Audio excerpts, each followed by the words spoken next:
You wanted the best. You've got the best podcast, the hottest podcast in the world. The Chris Voss Show, the preeminent podcast with guests so smart you may experience serious brain bleed. Get ready. Strap yourself in. Keep your hands, arms, and legs inside the vehicle at all times, because you're about to go on a monster education roller coaster with your brain. Now, here's your host, Chris Voss. Hi, folks. Chris Voss here from the ChrisVossShow.com. The Chris Voss Show. Are you ready for the monster? What did that guy say? The monster thing going on there? Monster education with your brain. Well, we're up for another show. So welcome. Thanks for tuning in. Be sure to refer the show to your family, friends, and relatives. Go to youtube.com/Chris Voss. Hit the bell notification. Go to goodreads.com. /Chris Voss. See all the books we're reading and reviewing over there. My books. Go to all of our things on YouTube, Twitter, Instagram, TikTok, all those places. Those crazy kids fidget with their phones. I think that's what I'm going to start saying. The fidgeting phones. The fidgeting phone kids, whatever the hell that means. Anyway, guys, we have another amazing author and a talented musician on the show. He's the author of a new book that came out October 11th, 2021. My book came out 5 days before that. 6 days. Touched by the Music, How the Story and Music of Rachel's Song Can Change Your Life. David Combs is on the show with us. He's going to be talking about all of his amazing life. And he is a songwriter, author, photographer, publisher. He's a native of Irwin, Tennessee. Dave grew up in a family that enjoyed making music. Both his parents and grandmother played the piano, which began his musical journey that included being a church choir director and pianist. After college, Dave moved to Winston-Salem, North Carolina, where he served as a minister of music at a church while working as a computer programmer at a Fortune 500 company. Welcome to the show, David. How are you? I'm doing wonderful, Chris.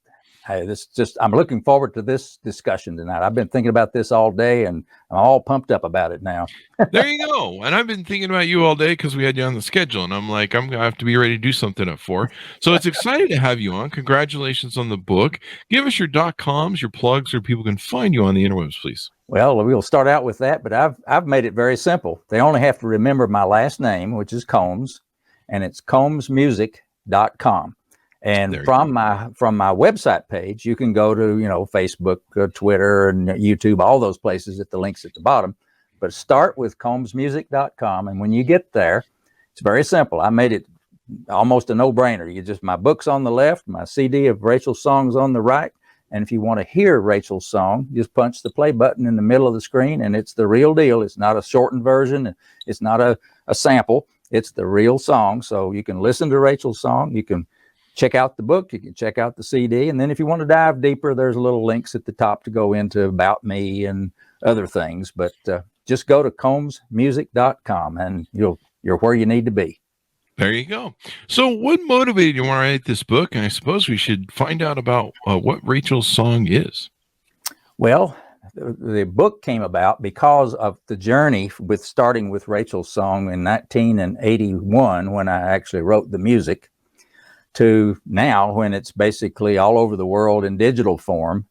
And I've gotten letters and notes from people. Over 50,000 people have tracked me down and wrote me a letter or note about what my music has done for them. Mm-hmm. And so those notes and letters were really the impetus for this book. They're touching letters. When people go to that much trouble to track you down, they're going to tell you what it means to them, and you better get your Kleenex box out for some of them. Because they are some tear-jerking letters, let me tell you. Wow. So is the book a compilation of your story and then some of the letters? Yes, it starts out with, the background of a little bit about my background and me. And then, of course, Jack Canfield wrote the foreword to my book. He is a wonderful supporter of mine and a good friend. And he wrote the foreword. But it's the book is the story leading up to Rachel's Song, the writing of it, how it got its name, how it got recorded, how it got up on radio stations all over the country, and then how it got sold all over the country through gift shops. So it's a long journey of entrepreneurship with the music, but it's also not just about the business side of it. It's about the music itself and how it got created and all it's done for people. Wow, that's amazing. The beauty of music is where it can touch you and touch so many people. I was at the gym. I normally, when I go to the gym, I'll listen to my music library. And it occurred to me I didn't listen to something for a long time, and I was listening to music that used to inspire me as when I was 11 or 12. Mm-hmm. And to this day, it still touches those, vibrates those nerves or the centers of pleasure that you're like, I really like this music. Mm-hmm. And so it's beautiful that it has that thing. So do you want to tease out to us who Rachel was? Well, I'll be happy to. I wrote the music in 1981 while sitting at my piano one evening. That's the way I relax. I go home from work. I was working at Western Electric, the division of AT&T at the time. So when I get home, to de-stress and to chill out, I'd go sit at the piano and just doodle around, play something. Mm-hmm. But this one particular night, I sat down at the piano and I started playing this song. And it was a song that it sounded like I'd heard it a million times, but I really hadn't. Mm-hmm. And it's one of those where I knew what notes were coming up next, even though it wasn't anything that I had seen or heard. And so I played this whole song from beginning to end. It never changed. And it sounded really good on the piano. And then my wife came home from work a couple of days later, and she said, "What's this song that I've been humming in my head all day long?" You know how you get an earworm where you just kind of can't get that song out of your head. Well, she hummed a little bit of it. And I said, "Well, Linda, it doesn't have a name." And she got all excited. She says, "It doesn't. You play it all the time on the piano." I said, "Well, yeah, but it's just something I made up." And so she got all excited and said, "Well, Dave, have you written it down?" I said, "Well, no, I've got it up here." And she said, No. The truck might run over you and that song would be gone." So anyway. Was she planning on having a truck run you over? No, I hope not. I don't think so. I'm just kidding. But so I said, "Okay, I'll be a good husband here and listen to you and I'll write it down." So I did, put it in my piano bench, and then roll forward about 2 years. Some good friends of ours had a little baby girl named Rachel. Oh, wow. And her parents asked me and Linda to be her godparents. Of course, we accepted. And while we were sitting there in the christening service in the church, just us and the family, and up at the front of the church, this little country church, there was a beautiful piano sitting at the front part of the church.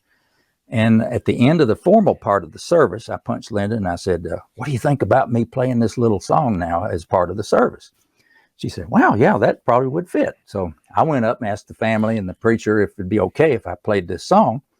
And they said, of course, yes. And I went over to the piano, sat down, and I played this tune. Mm-hmm. And I got halfway through it, and I kept hearing this sniffles and, clearing the throat. And I noticed that my eyes were getting a little moist, too, because it was, a christening service can be pretty emotional thing. So at the end of the song, when I finished playing it and the last notes were just dying away on the piano, I looked up and I said, "This will now be called Rachel's song in her honor from now on." And that's how it got its name. And it just the song and the name and the little baby girl and all that just fit perfectly. And so that was the naming of Rachel's song. Now, let me roll forward 3 more years. I'm still working at AT&T, Western Electric, doing a lot of traveling. One of my travels takes me to Nashville, Tennessee.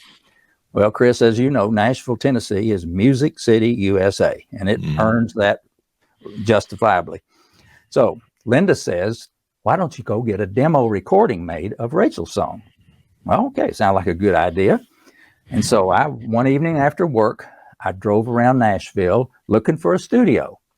I drove up a little side street called Roy Acuff Place. You may remember Roy Acuff. He was kind of a big name in country music, and they named the street after him.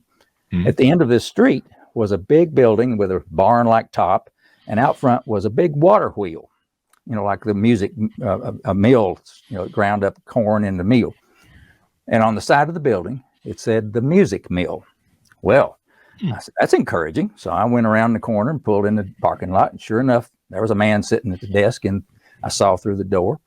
Went up the door, he opened it and invited me in. I said, and he introduced himself as George Clinton, and not the George Clinton that you're thinking of probably, but another one.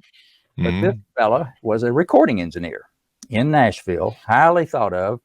And since then he's passed away, but they he was so well thought of. They did a full page article on him in the Nashville newspaper. That's kind of how big a deal it was.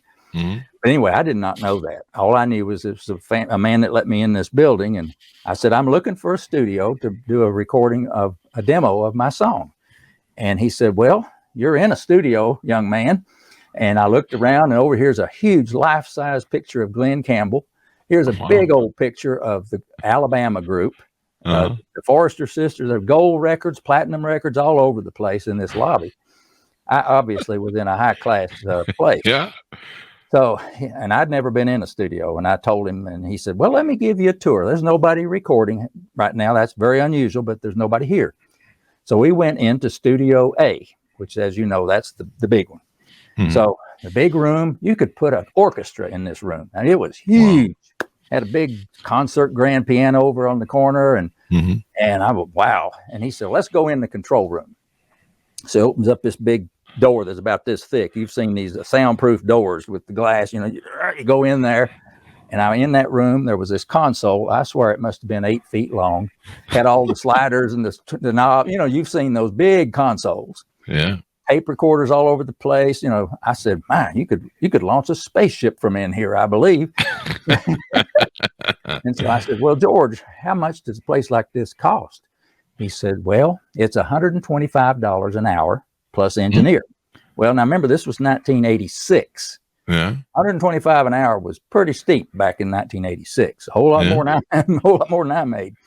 So he said, but don't worry about it. The guy that owns this studio has another one across the street in a little house, and it's got a baby grand piano and a nice little smaller tape recorder machine and a console, but it's $15 an hour plus engineer. I said, okay, George, that's my speed. So he says, I said, well, now all I need now is somebody to play my song. Who would you recommend to play Rachel's song for me? He thought for a second. He said, I know just the guy. His name is Gary Prim. He's a wonderful session musician here in Nashville. Everybody loves Gary. And he said, let me go look up his phone number. And he went over to his Rolodex and looked up the phone number and wrote it down on a piece. You know what a Rolodex is. Yeah. It's a great story. It's the old phone book in a phone card. You flip the cards and go through your A and B's. Yep. So he got to the P's, or Gary Prim, and he wrote down the number and gave it to me on a piece of paper. So then I had what I needed. I went back to the hotel, called Gary Prim's number, got his answering machine. 30 minutes later, he calls me back. And he says, this is Gary Prim. Can I help you? I said, I sure hope so. Told him what I needed about this little demo of a song. Can you do that for me? He said, well, I certainly can. Be happy to. He said, all I need you to do is send me a recording of you playing it and send me a lead sheet. I said, okay, I can send you a recording, but what's a lead sheet?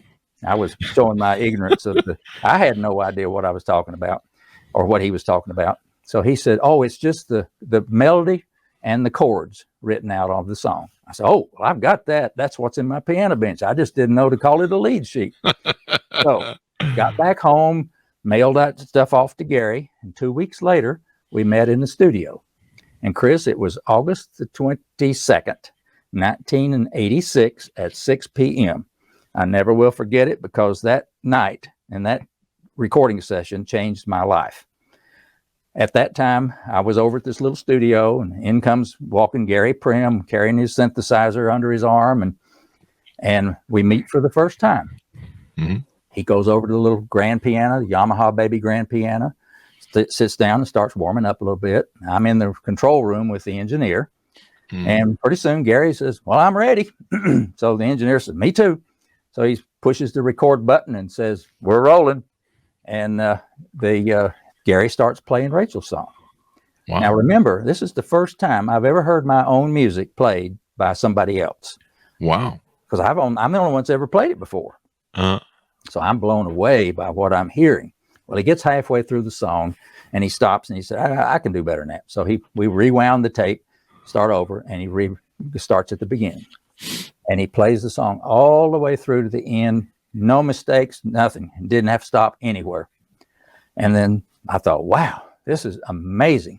And Gary says, nope, I'm not done. He said, I've got a fantastic arrangement made in my mind for this.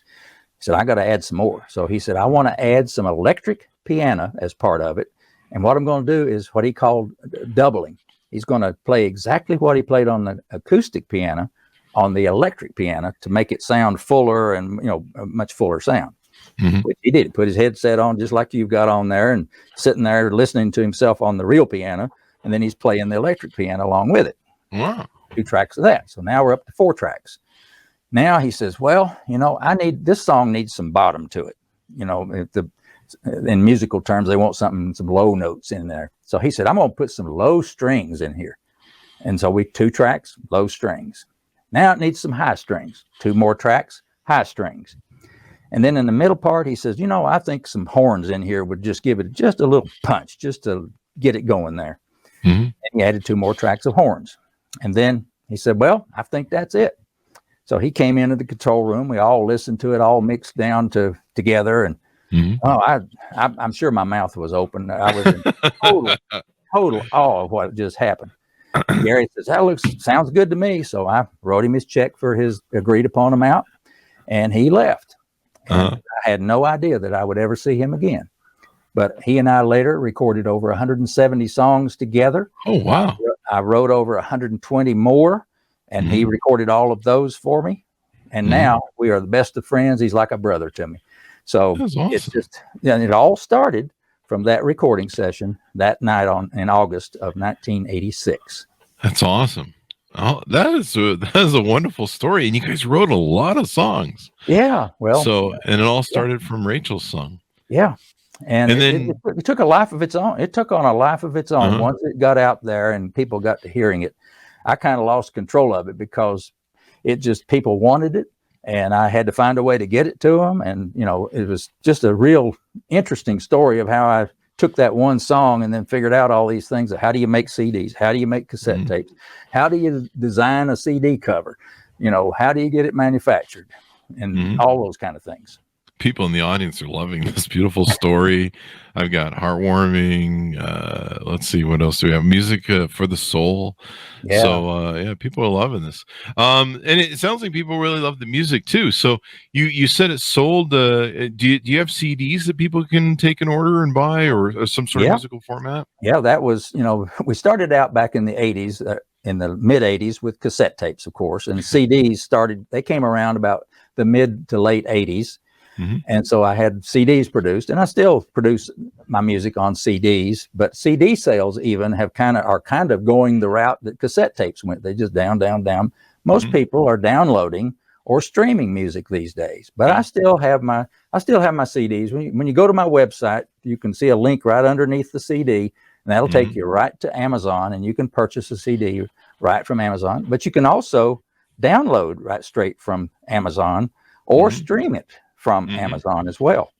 So there's all kinds of ways to hear it, whether it's Spotify, iHeartRadio, Pandora.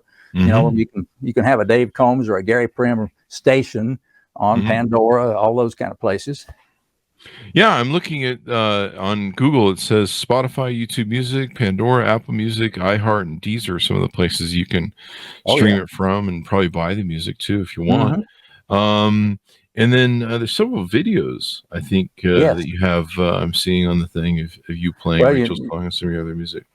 Yeah, you remember one of my things is I'm also a photographer, not a professional photographer, but I love taking pictures. I've probably taken 60,000+ pictures with my digital camera since I got one back in the early 2000s.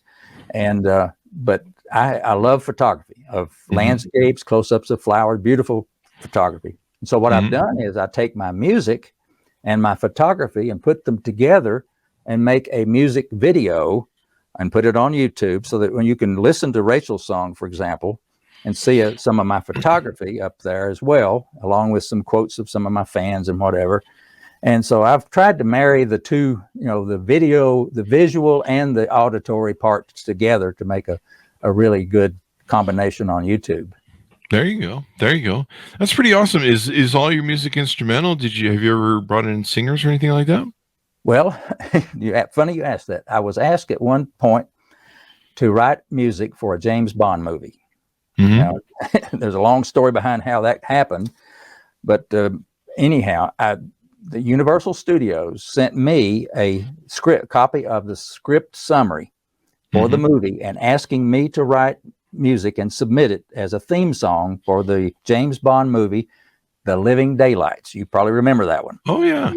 Well, that was in a long time ago, but so I got that information. I called my buddy Stan Moon, who lives in Louisville, Kentucky. He's a wonderful guitarist and a lifelong friend. He's a good songwriter, a good singer, but he's a great guitarist. And his wife was a singer. And I told him about this opportunity to write music for a James Bond movie. Well, he got as excited as I did. So he sat down and wrote some words, wonderful words. And he sent them to me. And I sat down at the piano and I wrote the music to go with it. Oh, wow. And then the two of us and his wife met in Nashville with Gary Prim again to record this and it was called Danger in Your Love. Now, isn't that a great title for a James Bond? That is, yeah. I mean, it's full of danger and it's always full of love, right? That sounds like my first 9 marriages. Anyway, so we meet in Nashville to record Danger in Your Love. It turned out great. His wife Carmen did a beautiful job singing the lyrics, and so I took that recording and I booked a flight to Hollywood. I went out. I didn't want to just mail it. I'm going to deliver this in person. That was a good excuse to go to Hollywood, I think. Sure, yeah, write-offs. So I met this young fellow from Universal Studios at the Hard Rock Cafe there in right on Hollywood Boulevard, I think, in Hollywood. For lunch. And so I had my Walkman there with me so he could listen to the music, and he liked it. He thought that was a great song. So he said, I'll take this back to the powers that be and we'll see what happens. And he said, Cubby Broccoli is the director of the James Bond movies and he picks out everything. It's his decision. I said, okay, I understand that. So about a month later, I get a phone call from this young man. He says, well, Dave, your song was great, but you didn't get picked to be the song for the James Bond movie. However, a little group that I'd never heard of at the time, but everybody's heard of them now, called Aha. The rock group Aha got the ability to write and sing the theme song for the movie. Now, if you read my book, this is the ironic part about it. In my book, I talk about 3 types of moments in your life. There are defining moments, when something happens to you, you have no control over, but it just happened. There are threshold moments where you have to make a decision what you're going to do. You're going to go right or left or go through the door or stop. And then there's the third category that I call aha moments. And those are the ones where I got it now. It's a big revelation. Well, this was my other kind of aha moment where I lost out to the aha group in the contest. So that was an aha moment of a different kind, I guess. That's funny. So anyway, yes, I had written songs that had lyrics to them. And if you want to hear the music to that, I went back and re-recorded the song without the lyrics. And that is on the album, track number 3, called Your Love. I took the danger of out of the title, and I just called it Your Love. And it's when you listen to it, now that you know the story behind the Rachel song, and I mean the James Bond part of it, when you hear track 3, Your Love, I think you can probably hear in your mind this as a theme for a James Bond movie. I still think it's a great theme song with a lot of kind of a mysterious sound to it. There you go. Well, this is pretty awesome. I mean, you became really prolific with the working between the two of you, and I guess you said you sold it across America, like truck stops and when I remember you used to go in and there would be the tapes or CDs. I think there still is when you go on the long roads. Yeah, the long drives. Myself and about 2 other musicians back in the 80s. Were the 3 people that invented a new sales channel for music. Back then, we had record stores. When you wanted to buy your music, you went to the record store. Yeah. Well, I couldn't sell mine through the record stores because they wouldn't have anything to do with me. So I just found my own channel of playing and selling my music through gift shops. And it became known as the play and sell market. So, when you hear it and you like it, you want to buy it and you take it home. It's kind of an impulse buy thing. So me and 2 other musicians were the ones that were doing that around the country. And I ended up with over 1,000 gift shops playing and selling my music all over the country. Wow. So I didn't need the record stores at that point. Besides, they were going out of business pretty shortly. They did. They did indeed. I remember going and spending hours in it. So does the gift shop play it on the music system? And they're like, what's that music? And you go, you go buy it over there. Yeah, the very first, that's how I found out about how I discovered this technique was a friend of mine gave one of my CDs to a friend of hers who owned a gift shop. Oh, wow. And she just popped it in her CD player. Now, it was a shop that sold Americana stuff. The shop was called America. So she sold everything red, white, and blue and patriotic music and all that stuff. But my Rachel song got it put in the CD player. And every time it got played in the store over the sound system, everybody went over to the counter and said, "What is that playing? I want to take that home with me." Mm-hmm. And so she called me, the owner, and said, "Can you sell me some of these?" And I said, "Well, yeah." So that night I boxed up a box of them, took them to her store, and she sold 2 or 3 days later. She said, "Those are all gone. Bring me a double the order this time." So my wife and I made a trip to Old Town Alexandria to her shop every week for over a year, delivering her order. Wow. And she sold thousands of CDs of just one album, just Rachel's song. Yeah. But and I believe you're keeping most of the markup, right? Because you don't have to pay in a label. You don't have to pay. Right. I sold them to her for say $8. She sold them for $15. She made more money than I did on it. But it was a good deal. It was a really good deal. Yeah. That's freaking awesome, man. But that was the first one. And then it did so well. That's what I decided. I have my MBA from Wake Forest University. So I am a business oriented person too. Mm-hmm. And I'm a math major, physics minor. So I'm very analytical. And I knew that if I could replicate what happened in that one gift shop, I had a deal. So that was my business model. And so I took it from one gift shop to over 1,000 all over the whole country. And then in 1992, I was able to have lunch with my boss at AT&T and say, "Boss, I'm sorry to tell you this, but I can't afford to work here anymore."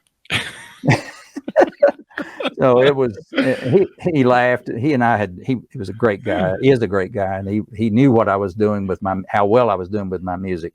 He knew it was coming. But anyhow, and that enabled me to quit my job and do my music full time. There you go. Lots of questions coming in for the show and stuff. I think we covered the idea for the song. What are some of is there any standout stories from the letters that you got from listeners that were moved by the music? Any that you want to tease out? Sure. One of the first ones that I got was from a lady in Atlanta who was stuck in a traffic jam around Christmas time. And she wrote me just a short little note that said that your music coming on the radio turned a terrible traffic jam into a memorable, pleasant experience. And everyone in California should have that on the 405. Yeah. But another one was from a lady in New Jersey who had just gotten her certification as an EMT. She and her husband were on their way home, and down the street toward her house, she saw an elderly gentleman fall down on the sidewalk, just collapse.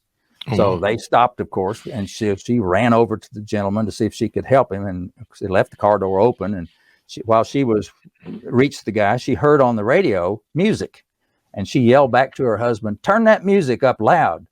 And so he did. He turned it up real loud, and the man began to calm down. And after a while, he was okay. I think he was probably having a mild, panic attack or something. Mm-hmm. And the music that was playing on the radio, she later found, she tracked it down at the radio station and asked them, "What was that music you were playing at such and such a time?" And they immediately knew, because hers wasn't the first phone call about it. And he said, "Well, that was Rachel's song." So she said, "Your music helped me help this old elderly man calm down and get back to where he was okay." And I think that was a pretty special one of the first letters I ever got from somebody. That's awesome. And you've gotten just probably basket loads since. I have over 50,000. If you could see my basement in there, the table is full of boxes about 2 feet deep. And they're all great. I mean, you better get your box of Kleenex out on some of them. I mean, there are really some tear jerkers in there, people that were on their deathbed that went to another world listening to my music, or babies born to my music, people married to my music, and all, they're going down the aisle with the bride to my music. It's just story after story. And I put some of these stories in my book. Chapter 21 is 22 pages of some of the best short notes and stories that I've accumulated over the years. You'll need to certainly read that. And those are all so special. I read them. I reread them all the time because they're just so special and reaffirming that I'm doing what I'm supposed to be doing. Mm-hmm. That is awesome. I'm looking through Spotify here, trying to pull up the library. I guess some of it's under Gary Prim. Gary Prim, yeah. Gary, verified artists, and there's a whole mess of songs on Spotify and everywhere else. Yeah. Tons of plays. My gosh. So that's awesome, man. That is awesome. What a story. You know where the second it flips back and forth. You know where the most popular place in the world on Spotify to play my music is? Where? Argentina. Really? I'm sorry, not Argentina. Brazil. It's Brazil. In Brazil. Wow. Brazil. Sao Paulo is the number one city playing my music in the whole world. Now, I do not, Chris, I have no idea why that's the case. I'm grateful that it is. But when I see the stats from Spotify every month, they give you a map of where it all is. Uh-huh. Sometimes it's the United States and sometimes it's Brazil. Yeah. Maybe I need to go down to Brazil and meet some people. I don't know. Yeah, maybe you need to go on the Brazil tour. Yeah. There you go. A world tour on Brazil. Yeah, it's funny how before the internet came along, being able to easily publish stuff on the internet, I never thought I would ever sell a product in outside of the U.S. because in the old days it was like, exports and all that stuff. Oh yeah, but right. It's funny, like the podcast is huge in places all over the world, and it's the Chris Voss Show website is all over the world. In fact, we get pounded by China and Russia a lot for trying to hack our site. They're always trying to break into it. And there's different parts of Europe. There's some seedy parts of Europe that are always trying to break into our website. I mean, sometimes we get tens of thousands of hits a day where people are trying to break into it. And it's been around for 12 years. So I guess for some reason, somebody thinks it's interesting. But it's interesting. You look at all the countries and you're just like, seriously, our YouTube channel is the same way. We're just like, people in Ethiopia care about whatever they can't. They don't even speak my language. Like, what the hell? But no, man, it works.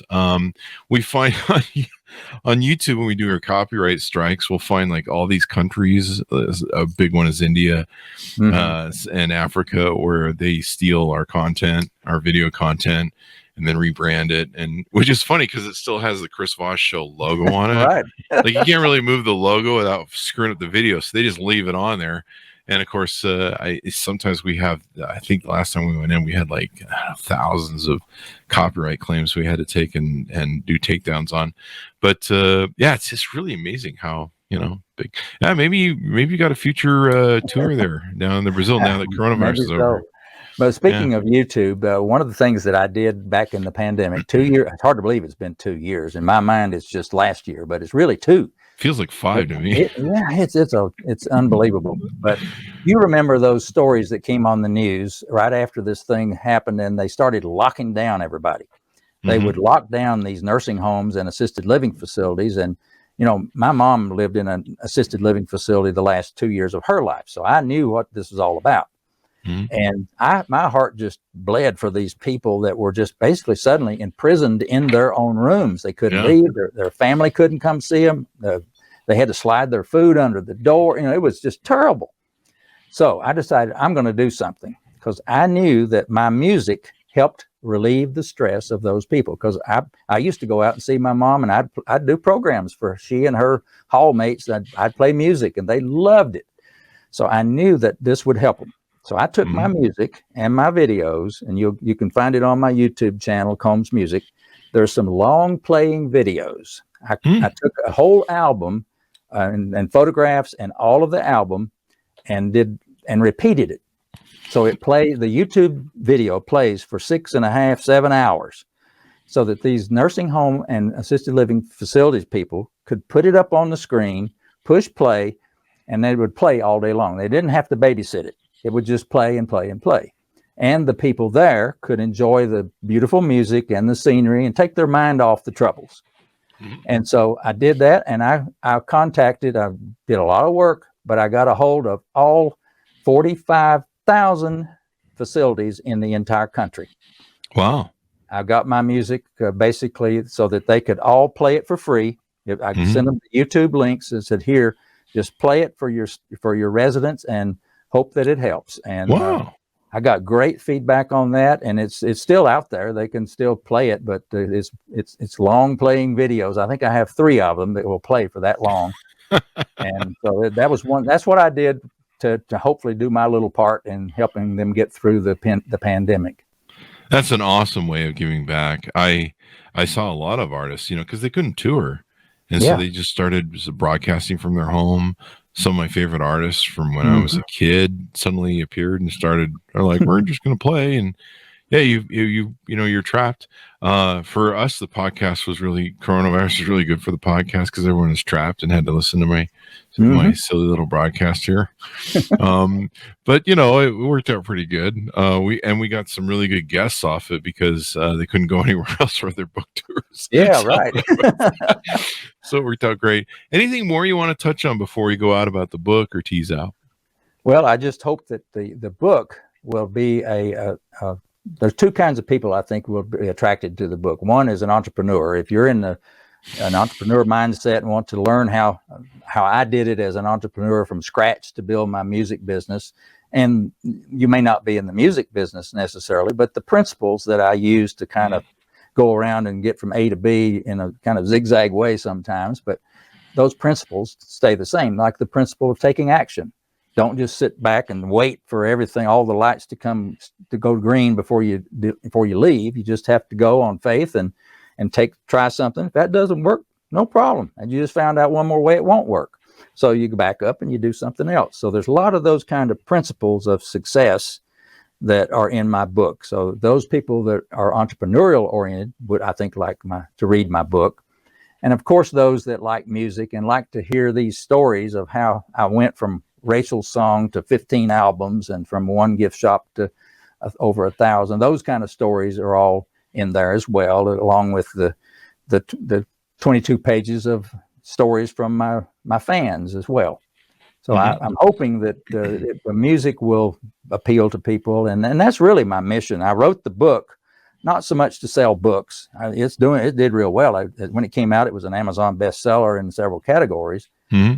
But my real purpose is there are millions of people who have heard my music, but there are millions more that have never heard it. And like people maybe listening to your podcast or watching it now, never heard Dave Combs' music. Well, hopefully they'll at least go to my website and play Rachel's song and say, well, I like that one. I wonder what the rest of them sound like. So they'll at least be exposed to the music and hopefully be touched by the music. That's my overall goal, is to spread the word and spread the music around. And as some of my podcast hosts have told me, that my mission is to spread happiness. There you go. I kind of like that. So maybe that is my mission. Happiness, hope, positivity, and helping people feel good. Yeah. Yeah. When I grew up, my grandmother was a beautiful piano player, and she used to play for the church and stuff.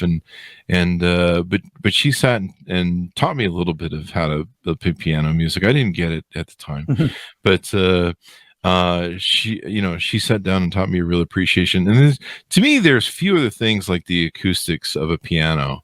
The acoustic guitar is cool, but there's something so resonant about it that can really move and touch you. I don't know. Maybe I just have a preference. The guitar players are like, I hate you right now. But hey, that's the way it goes. But I love guitar music too. It's just a wonderful instrument. But you're right. I can sit down at that piano bench back there, and I can just play a chord, and that piano, it will sound for a minute. The sound does not die away for well over a minute. Mm-hmm. And sometimes I like to just close my eyes and play a pretty chord and just listen to it. Mm-hmm. And it's very soothing, and it just kind of reaches into you. It does something. There's a connection there. Definitely. Well, thank you very much for coming on the show, Dave. We really appreciate it. Well, I appreciate your having me on the show, and I'm delighted that hopefully your listeners will be entertained and maybe enlightened a little bit too from our discussion. And I sure love to hear from some of them. They can always reach me. Go to my website. Down at the bottom, there's an email thing. You can click on that and send me an email. And I love to hear from people. And be sure and check out Rachel's song and the rest of my music. And on my book, by the way, when you go to Amazon, you don't have to buy a paperback. You can get a Kindle, ebook. Or you can, if you like to listen to me in my East Tennessee accent, read for 8 hours. I have an Audible book with me reading my book to you. So you can do that too. So there you go. Well, thank you for coming on. Everyone pick up the book, Touched by the Music, How the Story and Music of Rachel's Song Can Change Your Life. Awesome story, very inspiring. To my audience, go to youtube.com/Chris Voss. You can see everything reading and reviewing there. Go check out Dave Combs' channel as well. Goodreads.com/Chris Voss. See all of our works on Facebook, LinkedIn, Twitter, Instagram, TikTok. Subscribe to the LinkedIn newsletter. That thing's killing it in our giant 132,000 group on LinkedIn. Thanks for tuning in. Be good to each other. Stay safe. And we'll see you guys next time.